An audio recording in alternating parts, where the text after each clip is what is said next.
Hello साथीहरू, स्वागत छ मेरो अर्को मिनी ब्लगमा।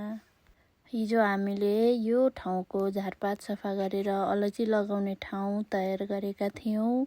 आज भने त्यही ठाउँमा नयाँ अलैँचीका बिरुवाहरू रोप्ने काम गर्दैछौँ।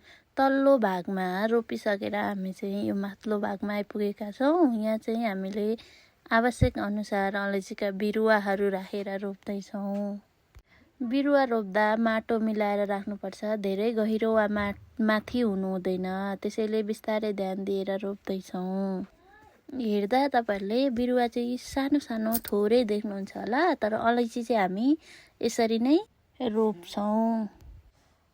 अरू बेला चाहिँ जहिले पानी पर्थ्यो, तर आज हामीले बिरुवा रोप्ने दिन चाहिँ घाम लागिरहेछ।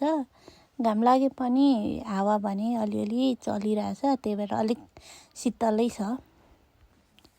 काकाले चाहिँ डोप खन्दिँदै जानुभयो, अनि मैले चाहिँ बिरुवा राख्दै रोप्दै गर्दैछु। त्यत्तिकैमा दाजु र भाइ पनि बिरुवा लिएर आइपुग्नु भयो। हाम्रो बिरुवा ल्याउने चाहिँ तल पुरानो बोटको बिरुवाहरू निकालेर ल्याउँछौँ।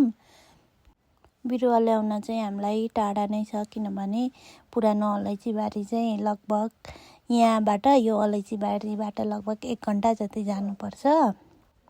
अहिले चाहिँ दाजु र भाइले रोप्दै हुनुहुन्छ, अनि म चाहिँ बिरुवा राखिदिँदै जाँदैछु। बिरुवा बनाउँदै राख्दै जाँदै गर्दैछु। दाजु र भाइ चाहिँ रोप्दै हुनुहुन्छ, काका अघि खन्दै जाँदै हुनुहुन्छ।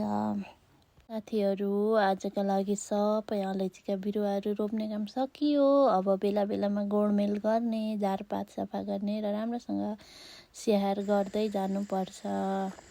ल त साथीहरू, भिडियो के कस्तो भयो प्रतिक्रिया दिनुहोला। बाई बाई साथीहरू।